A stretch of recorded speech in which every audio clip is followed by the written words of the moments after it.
One is energy security. Michael Herberg of the National Bureau of Asian Research writes, China is gradually emerging as a new superpower in global energy markets and energy geopolitics. This means that the U.S. will no longer be the unipolar energy power. Unfortunately, energy bipolarity has led to increased competition instead of cooperation. The impact of this is twofold. First, Ruth A. Neubauer of the U.S. Army War College writes, Beijing is so adamant on securing energy deals that it goes against international norms of global stability.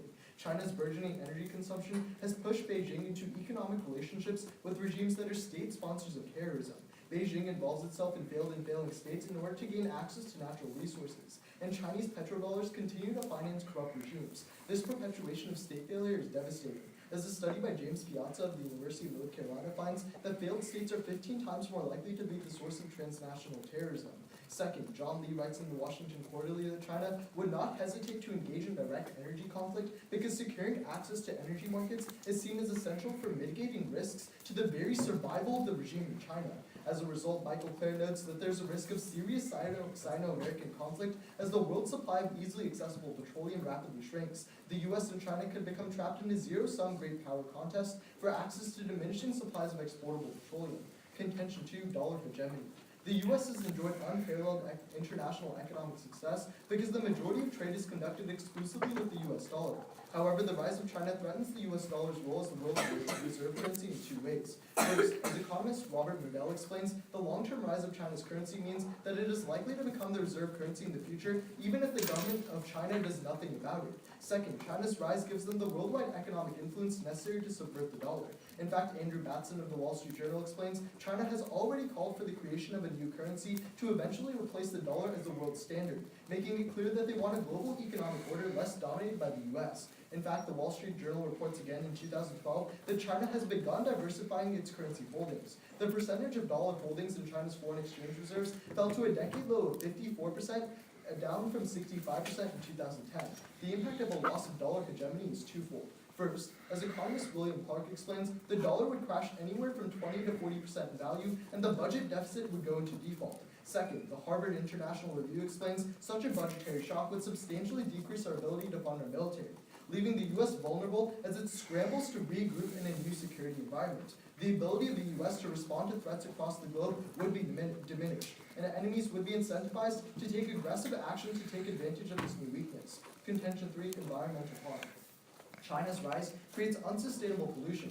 The BP Statistical Review of World Energy calculates that China's greenhouse gas emissions rose 171% between 2000 and 2011.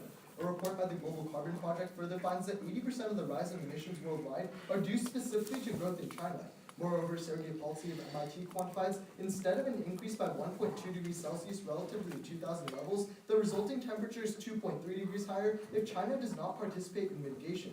If current trends continue, the 2 degrees Celsius target, the most degrees necessary to prevent serious irreversible consequences, is out of reach. This harms the U.S. in two ways. First, the National Resources Defense Council finds more than 150,000 Americans may die by the end of the century as a result of a growing number of excessive heat events caused by climate change.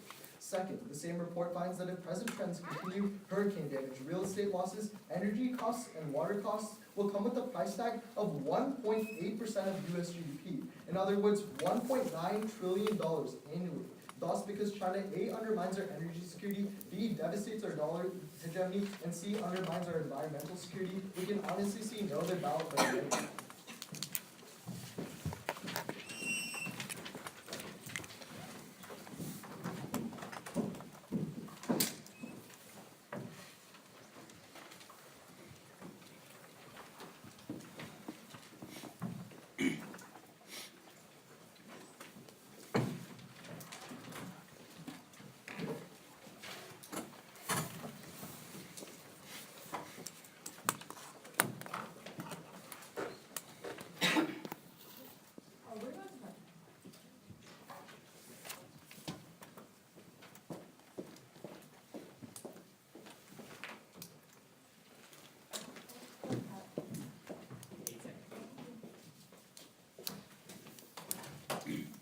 Judges ready? Opponents? One. Yeah. Reaffirm the resolution. Resolved on balance, the rise of China is beneficial to the interests of the United States. We offer the following observations in order to further clarify the debate. Observation number 1, the resolution specifically about the rise of China. If arguments brought up would still be true had China not risen, they are not topical. Observation number 2, according to research by Washington Quarterly, as China rises, it moves closer to democratization, meaning that a new, more responsive class of leaders is taking charge of the country. Thus, all arguments brought up by the negative team must take this new responsiveness into account and prove that harms will continue to exist in this new political environment. Contention 1, insourcing. Because of the high unit labor value of U.S. employees, Chinese investors have begun insourcing jobs to the U.S. economy. According to Dartmouth, Chinese growth has helped to double the number of jobs brought into the United States, and the number of jobs being moved to the United States is now greater than the number sent overseas. The Congressional Research Service notes that foreign-owned establishments in the United States outperform their American counterparts. Their average plant size is 5 times larger than U.S. firms, have 14% higher wages, and have 50% greater output per worker. Contention 2, cheaper goods. Subpoint A, Chinese goods. According to The Economist, inexpensive imports from China result in $600 billion in American savings over the past decade, allowing consumers to save and invest more money, improving the overall standard of living. Subpoint B, American goods. Chinese competition has caused American goods to be reduced in price as well. According to The Economist, for every 1% increase in cheaper goods Chinese being sold to the U.S., American producers' prices fall by 2.5%. The benefits of Chinese competition to Americans who buy in America amount to an additional $780 billion to the United States economy. Contention 3, increasing goods and trade. CNN finds that China's consumer class is projected to grow to nearly 600 million people by the year 2020, opening a new market and strengthening the U.S. economy. The Daily Finance reports that between the years 2000 and 2011, American exports to China rose by 500% compared to the 80% increase of the rest of the world, reviving the once failing industries in the United States like manufacturing. The Boston Consulting Group found that this increase in demand from China will add 3 million jobs to the U.S. economy. According to the IMF, China's growth creates positively increases the general welfare of Americans by 0.11%. Contention 4, global economic stability. As the number of working class consumers decreases and demand in Europe declines, Ford finds that the declining trends in the European workforce guarantee, quote, the continent's continued slide, end quote. Meanwhile, the Organization for Economic Cooperation and Development, the OECD, finds in 20 years the average European's income will fall to half that of the average American's, devastating global economic production and demand trends if Europe is not replaced. Since China's growth now accounts for 1/3 of global economic growth, it is able to replace Europe. The Congressional Research Service writes that China's growing demand and stability was key to help countries rebound from the 2008 financial crisis, and absentee China's rise, there have been few countries to help save the global economy from going into severe global depression. Contention 5, international benefits. According to the OECD, due to the 2008 financial crisis, Western investment in Africa ended due to, quote, heightened risk aversion, while economic development in Africa reached a standstill. Because of decreasing loans, over 52.8% of infrastructure projects in Africa had committed to failure. However, because Chinese institutions chose to expand their investments in Africa by 81% that exact same year, it offset losses and China became the largest investor, focusing on adding new jobs through outsourcing and developing infrastructure in order to create a new market for Chinese products. And the Mo Ibrahim Foundation finds that 70% of African countries have improved in overall governance quality. The World Bank finds that high levels of unemployment and uneven economic development create, quote, fertile ground on which terrorists seek to flourish, end quote. Because Al-Qaeda intends to flourish to Africa, by investing in the African economy, China ensures that the next generation of African civilians is not the next generation of terrorists. Thus, we urge a strong affirmative vote.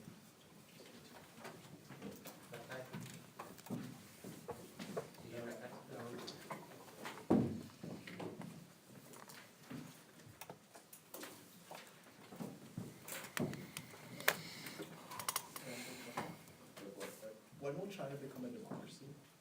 Well, like we told you, they're moving closer to democratization. There's no specific date in mind. If you look at the most recent trends and like how the government's functioning, it's moving towards a democracy. So your claim could be that China will become a democracy in the year 2300, and each year it's moving closer to 2300, so it's moving closer to democracy. Can you give me any sort of time frame at which I China can't give you will a be specific time frame, but we have examples that shows China's moving towards do you have a democracy. question for me? Now I have a question for you.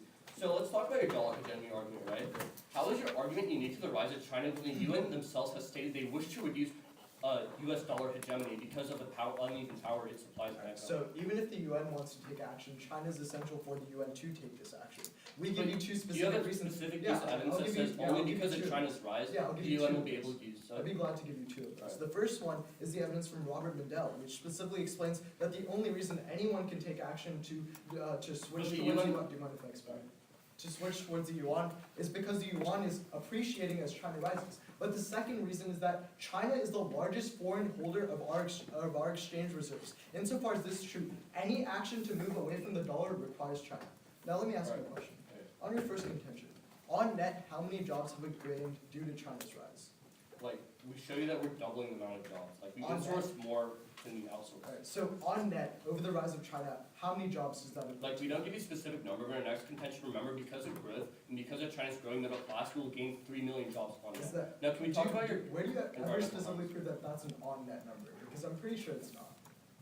like, it's in there, that is, like, my partner Sure. should have. Can we talk about your environment? But go. Alright, so let's talk about your environmental harms, right? So you talk about how, because of China's rise, they're gonna push us to this 2% Celsius degree change in temperature, correct? Yes. So you agree that had China not risen, they would still emit, right? They would admit. Like, if yeah. China's economy I had don't not think we should look been a to, I rising don't think we economy. should look to counterfactuals So, in today. at the today's point, world. What we should look towards is China's rise in the status quo. We don't Okay. necessarily have to compare that to a world in which China didn't rise.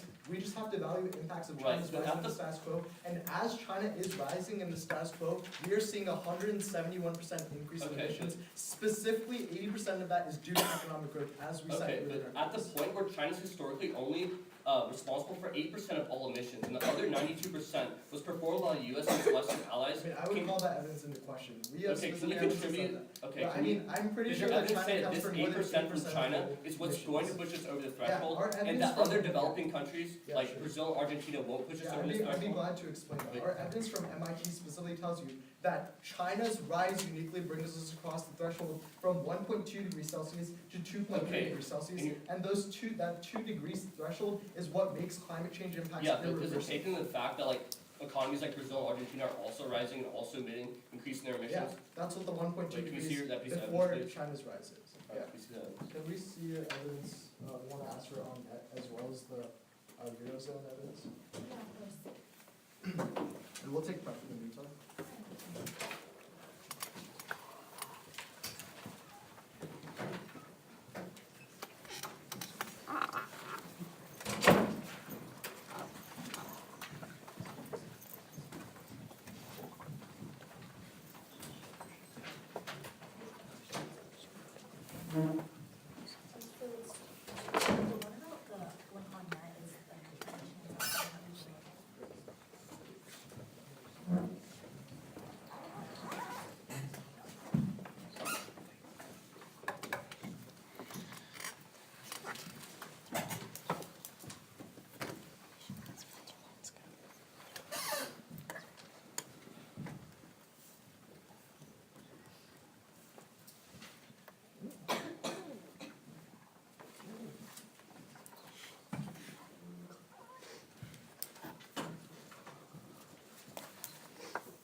Can I see the other evidence?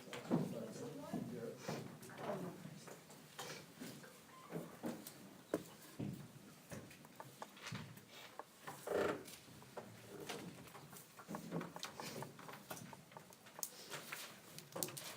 I'm sorry. Yeah. So sort of the top of my points is very different how that China's going closer to democratization. This is actually not true.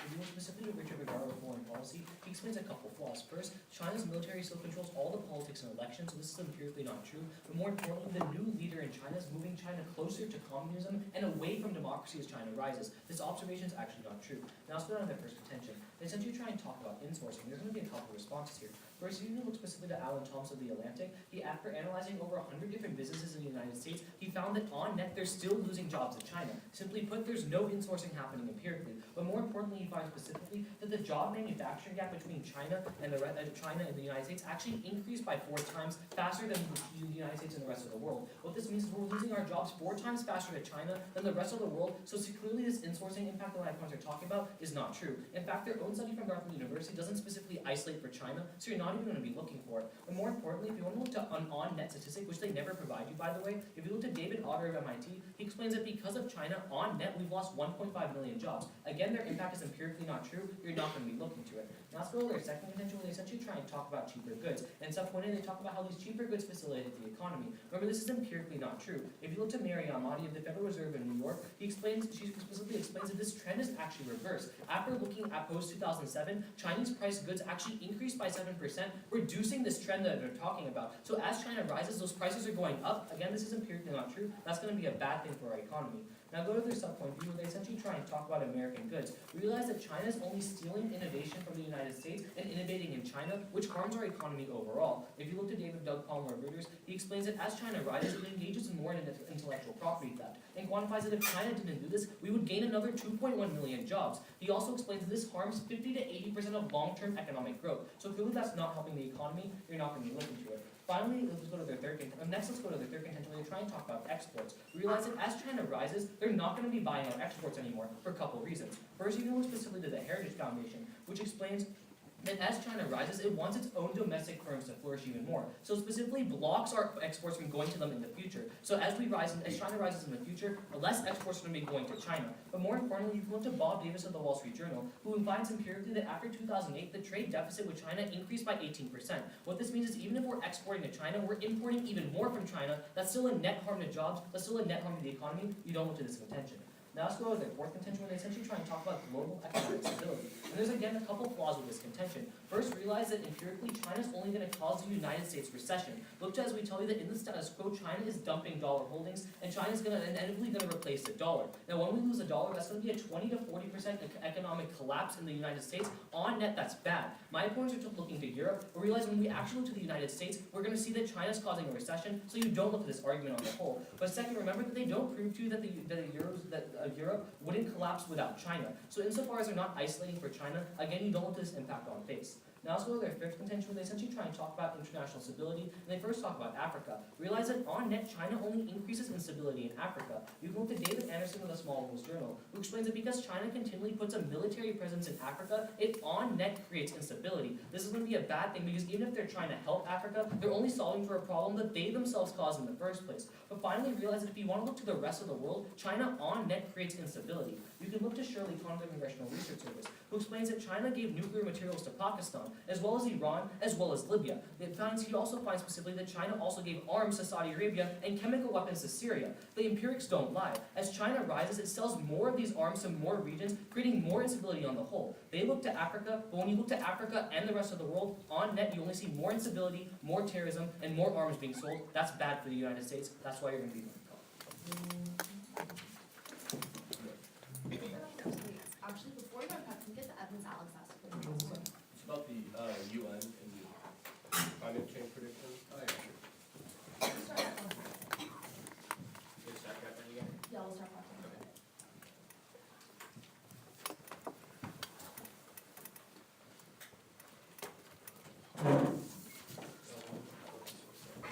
Okay, thank you.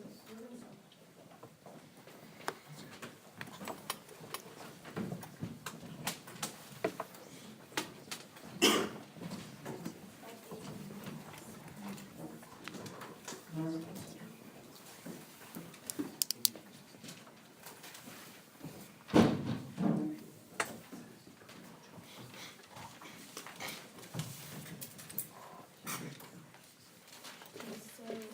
My name is ready?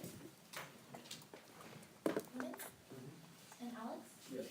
So everyone's first question talks a lot about energy security and China is using more of our energy resources. Our first response, we turn this against our points because this is actually good for the United States. Because if China continues to increase their oil usage, we have no choice but to move to other methods of extracting oil like shale oil. The United States has as much shale oil as Saudi Arabia, and making shale a viable alternative on the global market would benefit the United States. In fact, our evidence from the Wall Street Journal finds that shale production would add $2.5 trillion to our economy and 3.5 million jobs. So the fact that China is increasing the amount of energy they're using is actually good for the United States because it benefits our economy and increases jobs.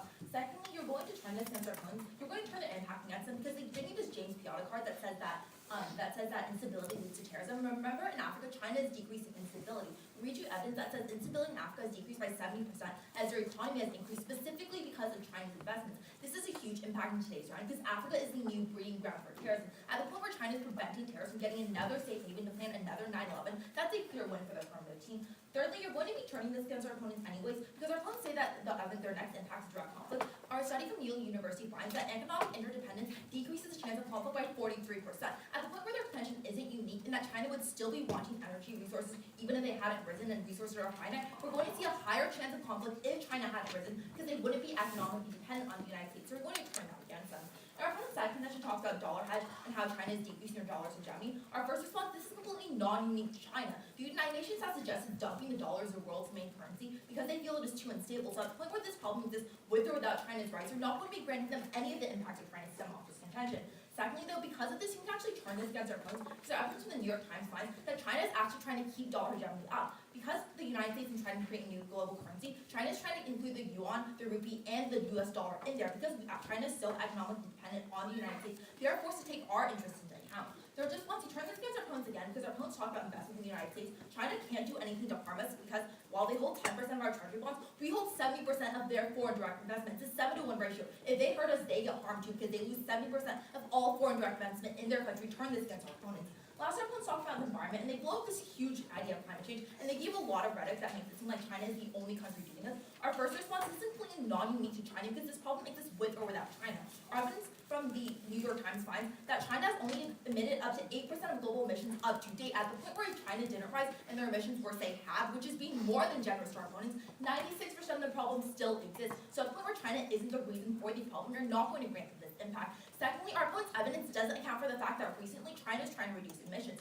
Our evidence from China Daily of December 2011 finds that China has reduced their emissions by 1.5 billion tons. What China's rise is essentially doing is allowing them to move to better and cleaner alternative energy sources rather than using dirty fuel. Our third response is to turn this against our opponents because China is the world's leading director in energy investment. More we explained to you, at the point where China makes up only 8% of global emissions, this problem exists with or without China. What doesn't exist without China, though, is 20% of all investment in green and renewable energy. If you as judges actually want to solve the problem of climate change, you vote for the affirmative team because China's rise is the only reason why we have all these new technologies.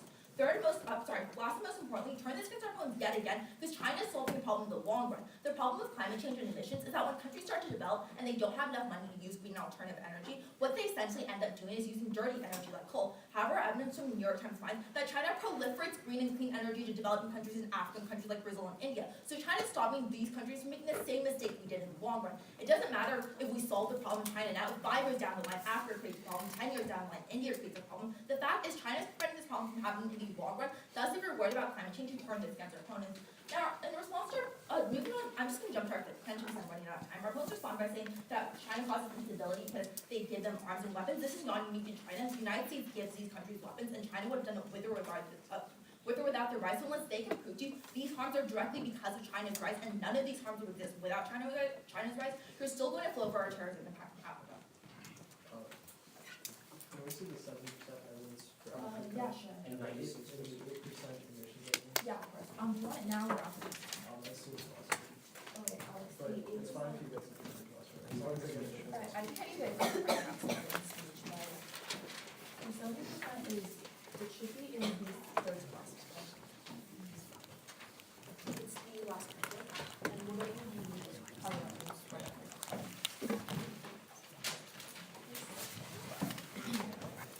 So, do you mind if I take the first question? Actually, we're speaking the rules state that. Alright, go for it. All this ready? So if I stole $10 from you yesterday, and then I felt really bad and gave you $3 back today, did I still on net harm you? Well, no, but if someone else stole $10 from me and you felt bad and gave me Wait, $3 of your own money, did then you you are. still lose $7? Well, no, but that's not So if I applicable to take- China. So 10 minus 3 is not Wait, 7. Anish, that's not applicable to China. You're creating this false scenario. Can I finish? It's an analogy, right? Yeah, I know you're gonna try to link this to China, otherwise I don't even know why we're talking about this. But what you're trying to assume that China's creating all this harm, but you're ignoring the fact that this harm exists with or without China. If say my partner took $10 from me and then you felt bad for me giving me $3, So that's what How China's do you doing. look at a world without the rise of China? How do you know what that alternative universe would look like? What do you mean? Like, how can you look into an alternative universe? Well, it's your job as the negative team to prove that these harms are directly because So of what we're China's telling you rise. is that China right now is exacerbating terrorism. China right now is Wait, selling hold arms on. to Can you terrorists. prove they China wouldn't right do now this if they is hadn't polluting. risen? I mean, yes, let's go through all my Can you contention and read me explain. where in your evidence Yeah, says if so China I'm has gonna, this so I'm and gonna this explain right now, on my first, and if you allow me to explain. Yeah, go On for our it. first contention, the reason this applies to China's rise is because without China's rise, it wouldn't demand as much oil as it does when it rises. I'm not done yet. On the I second mean, this contention, is a speech if I time could, for you. You I can't mean, just go down your face. wait, you asked me to I explain just the want to link see to where your China's rise. evidence says this is Yeah, directly because I'm of China. explaining it. I can I give you want all. I want you to read me my evidence where it says that, and if you don't have it, can we just move No, on? I mean, yeah, so I actually have a question. Well, you just asked me, can I ask one? Yeah, go. Okay, so you talk a lot about how the MIT study and how we lose jobs on a net whole, right? Yeah. You are aware that the MIT study doesn't take into account all the technological advances in the United States, right? So this was actually, if you want to look to specifically as China rises, you're trying to talk about service sector jobs not being accounted for in the United States. No, that's not what we're saying Because at that, I all. mean, that No, still would be a no, technological job. That's right? not what we're saying Okay, at what's a all. technological job? We're not talking about technical jobs, we're talking about technological advances. Okay, Because which would we be a have service evidence sector from- job, no. right or wrong? We're talking, our evidence from Berkeley, Mankfield, Harvard University finds Yeah. that if you account for the fact that we are now more efficient in the workplace, and even, if you account for the fact that we're now more efficient in the workplace, Okay. even if China, even if we didn't outsource all these goods to China, then we would still see a decrease in unemployment. Our Okay. argument is that So, this isn't unique to See, this China. is the problem with it. There's a couple of problems with that analysis. Now, first, the MIT's analysis tells you when you look at manufacturing, how many of these jobs. But now, if you want to look to other sectors, we can read We you. are looking to Do you mind if I manufacture. explain? But we are looking to I just let you manufacture. explain. Do you mind if I explain? We can Alright. also read you evidence from Oxford University, which explains that as China rises, it transitions to a service sector economy on net stealing jobs from every other sector as well. Hold on, Anish, my argument, my argument isn't that we're having more service jobs, it's that these manufacturing jobs in the United States, the reason we are losing manufacturing jobs, as our Harvard study accounts for, Okay. is because our companies are now more efficient in the manufacturing industry, not the service So wouldn't that industry. just agree that we're losing jobs though? Like, But doesn't it's that not concede because we're of losing jobs? China, you can't say we're losing jobs, It's not really Insofar China. as we're who's giving doing you it. all our statistics as to the reason they're more efficient is by outsourcing these jobs to It's China. not, it's That because would of be an technological unbiased, right? advances. No, Because it's they're both, automating right? more jobs. Okay, No, so- our evidence from Harvard University. I would finds really like to this. see that evidence. because Alright, I that's don't know fine. if that's true. We'll fix it.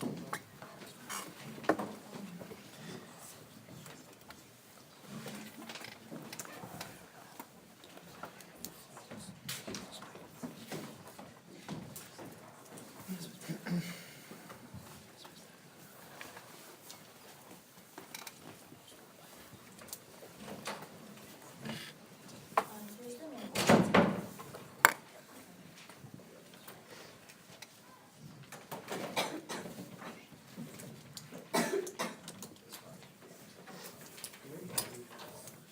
We've already- Yeah, sure.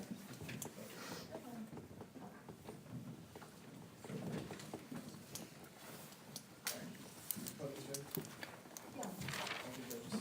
Anish. Just briefly off time, I'm gonna be going down our case and their responses to it.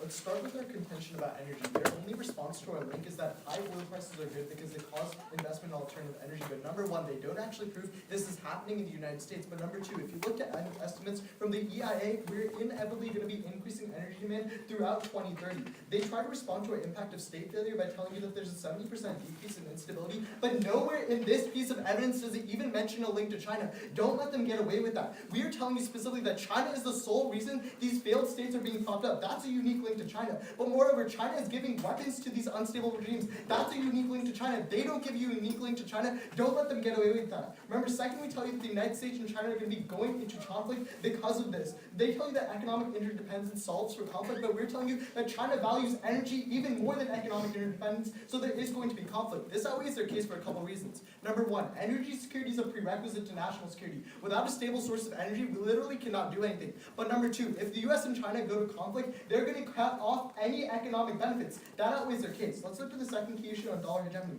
They give you two key responses. One, the UN has suggested it, and two, that China is increasing its holdings. But remember, the UN can't do anything if China does not divest from the dollar. Moreover, we're telling you specifically that China is divesting from the dollar. They tell you that China, we account for 70% of China's foreign direct investment. That's completely irrelevant. Foreign direct investment is from the private sector, not from the public sector. So we're still accessing our impacts. A 20 to 40% reduction in the value of dollar. That's going to cause a massive economic collapse. That outweighs any of their economic arguments in today's debate. Finally, let's look to our climate change argument. They tell you that China only accounted for 8% of emissions. Again, their evidence is from 1902. 1904 to 2004. If we look to the current trends, China is increasing its emissions by 170%. It accounts for 40% of global emissions. So insofar as that's true, even if you believe that they're investing in alternative energy, they're still at the same time increasing emissions overall. They're uniquely bringing us across the 2-degree threshold at which climate change impacts become completely irreversible. That's 100% probability of 150,000 American lives being lost. That's simply unacceptable.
That's all your prep time finished. You have 0.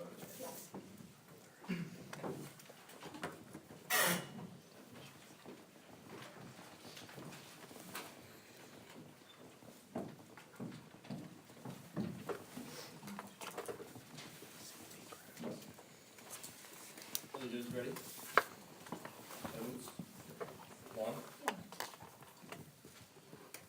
So first of all, the president of the firm team has said today's round meeting the negative must prove a direct link with all their harms and the rise of China must prove that their harms are specific to China. This is mine, let's go down the road. The first thing you vote on is on econ. First on insourcing. My opponents never respond to insourcing contention, which explains. Remember, Dartmouth University finds that on net, the United States gains more jobs from China than it loses. Remember, the CR, Congressional Research Service, furthers that these are higher paying wages.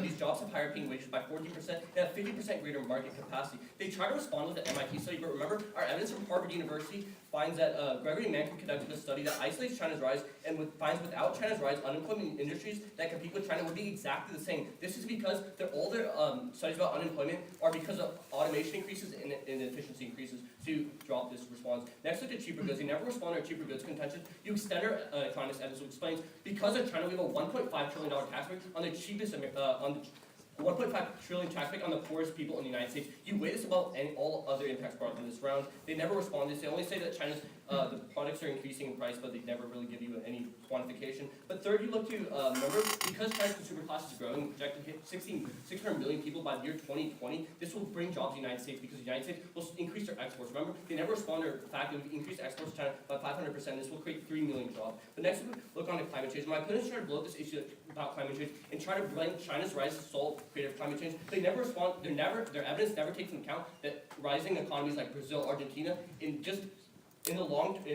5 years, their emissions are still increasing. They will do this problem. So it's not specific to China's rise. But in the long term, you actually turn this contingent against them because thanks to China's #1 developing green technology, in the long term, China will be able to use proliferate green technology in countries like Africa to reduce overall emissions. Next, look at international harms. They talk about China giving weapons to Iran and Syria, but remember, it's not unique. And lastly, you look to Africa. My opponents never responded to this in their case. They simply say that 70% is not unique. But remember, at the point where China is pretty much the sole investor in Africa, they're increasing economic stability. And because economic instability is intrinsically linked to terrorism, they're decreasing the chances that Africa becomes a terrorist safe haven. Thus, we are just strong from the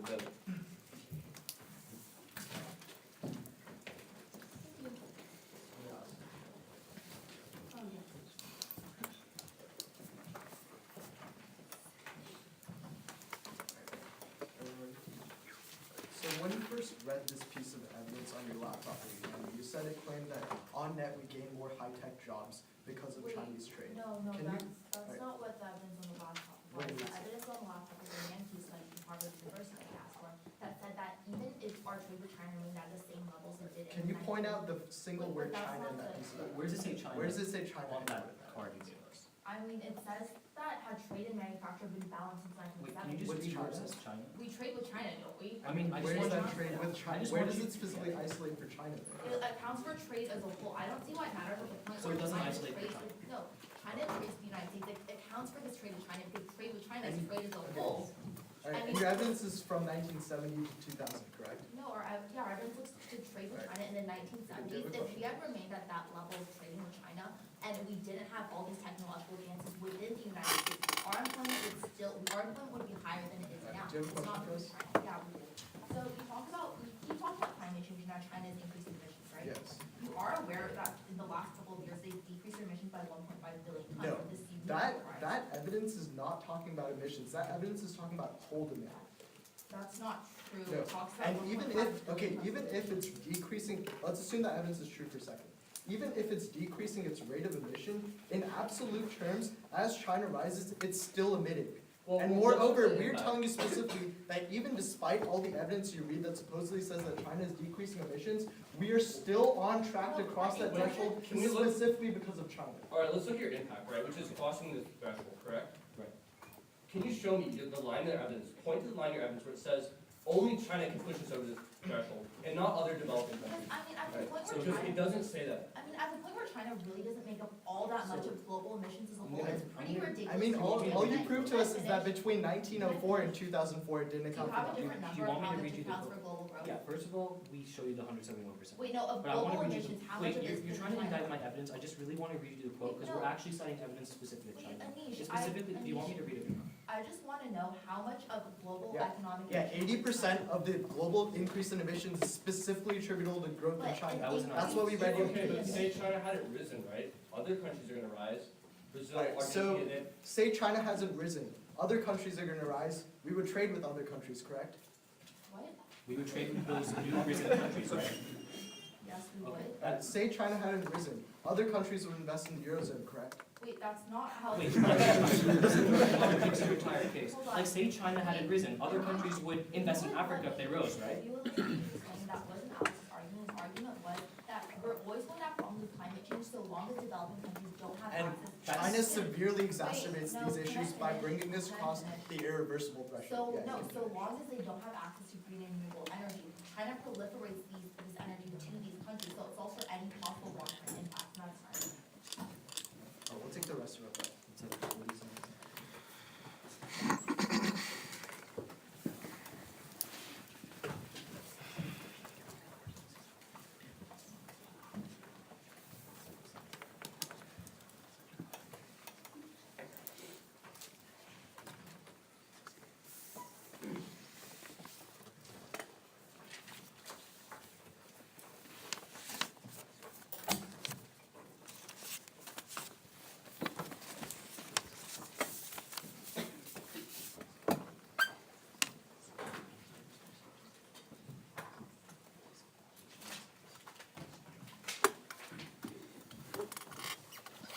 I believe that's your time.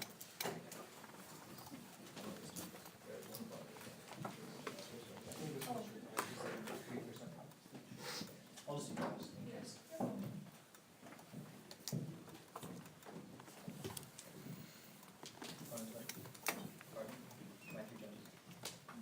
Judges, I hate to get really picky about evidence, but insofar as every piece of evidence they give us and all the crux of their arguments, none of those pieces of evidence even mention China, you shouldn't even be looking to any of their arguments. When I ask why you're not going to be voting for my opponents, they simply don't respond to any of our responses on their case. On their insourcing, they don't respond to the fact that if you look to the Atlantic, just recently, it finds that the gap has increased by 4 times. I read that in my rebuttal, they never respond.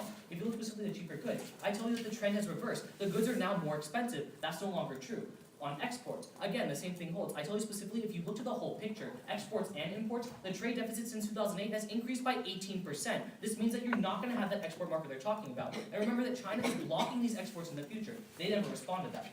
Next, on specifically the Eurozone or international stability, they never respond to the fact that China is going to be creating a recession in the United States, and more importantly, China has proliferated nuclear technology to Pakistan, Iran, and Libya, as well as chemical weapons to Syria. Moreover, they're African. If you look to Africa, remember the only reason we have instability is because China's promoting this military presence there. It's creating all the problems in the first place. All the harms they talk about is what China creates in the first place. You're not going to be looking to it. Now on our case, on energy security, they never respond to the fact that the news gives you the EIA statistic, which tells you that after 2030, we will be even more dependent on oil. This creates two impacts. First, China in the status quo is currently propping up hostile regimes. This is a 15 times increase in terrorism. This outweighs their entire case on significance because it's a direct threat to the United States' lives. But next, remember that it's inevitable that the United States and China will get into a conflict over this. Remember, interdependence doesn't apply to this argument. This outweighs their entire case because if China and the United States get into direct conflict, all their benefits go away. Next, on dollar hegemony. None of the responses matter insofar as we tell you that China's already doing this and it's already happening. That's a 20 to 40% economic collapse. Insofar as our entire economy collapses because of China, that's going to outweigh any benefits they talk about. And finally, on the environment, remember, the number one thing you have to remember here is it doesn't matter if they're proliferating green technology. It's already too late. Look to the numbers. We've already crossed the bright line insofar as we see a 171% increase in emissions. Our MIT evidence specifically isolates for China and tells you it's now a 100% probability of 150,000 people dying.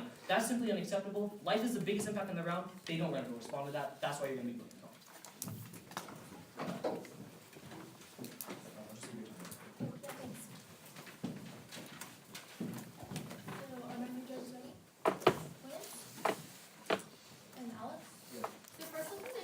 Remember, they never responded to Manhattan study that says if trade levels are staying at the exact same as they did in the 1970s, but you took out all the technological advances in the United States, we'd see employment increase. At this point, it doesn't matter if it's, say, China. We trade with China. It's included in the evidence. What we're seeing is all their numbers without loss of jobs is not direct to China. It's because we have better technology. We have more efficiency. At this point, you're going to look to all our insourcing numbers. Remember, we're getting 3 million jobs from trade with China, and they never respond to our heritage evidence that says that we insource more jobs than outsource. So at this point, we're clearly winning jobs. Secondly, looking at cheaper goods, they never respond to the logic behind this argument. It doesn't matter if China's goods are getting more expensive, if they're still cheaper than the United States, and they're still increasing competition. They don't respond to the 1.5 trillion statistic that says that we're essentially giving the poorest Americans a $1.5 trillion tax break because of cheaper goods. This decreases income inequality by 28%. And finally, onto economic interdependence. Our opponents seem to think China is a completely irrational actor. They're going to just mess up their economy because they dislike the United States. They never respond to the cards I read you that says China's economic growth is almost entirely dependent on the United States. When the U.S. economy collapses, so does China. They're not going to do that. Secondly, looking at the issue of climate change, our opponents make it out to seem like China is the only reason climate change will happen. They don't give you statistics about how much of global emissions China's make up. Yes, our 8% made from 2004, but it's the only number we have in this round. At the point where we're seeing China makes up only a fraction of emissions, this problem exists with or without China, but 0% of the solution exists. Remember, we're looking at things in the long term. When countries rise, and countries like Africa and Brazil and Russia, what we're essentially seeing is they don't have access to clean and renewable energy. China solves this because China is the one big leader in green and renewable energy, and two, the only country that proliferates this energy to countries like Africa. So even if China didn't exist, other countries would cause this problem because they wouldn't have green energy that that China provides. Third, looking to international benefits. Remember, you look to Africa. Our opponent's own 15 times statistic card goes to us. Remember, we explained to you, China's bettering Africa's economy. They are at 7%, but this is not where China is. At the point where China is the largest investor in Africa, this is a clear and direct link. We're preventing Africa from turning into another safe haven for Al-Qaeda, another safe haven to plan more 9/11s from, and this is directly because of China's rise. Thus, I see no other option but ending from this ballot.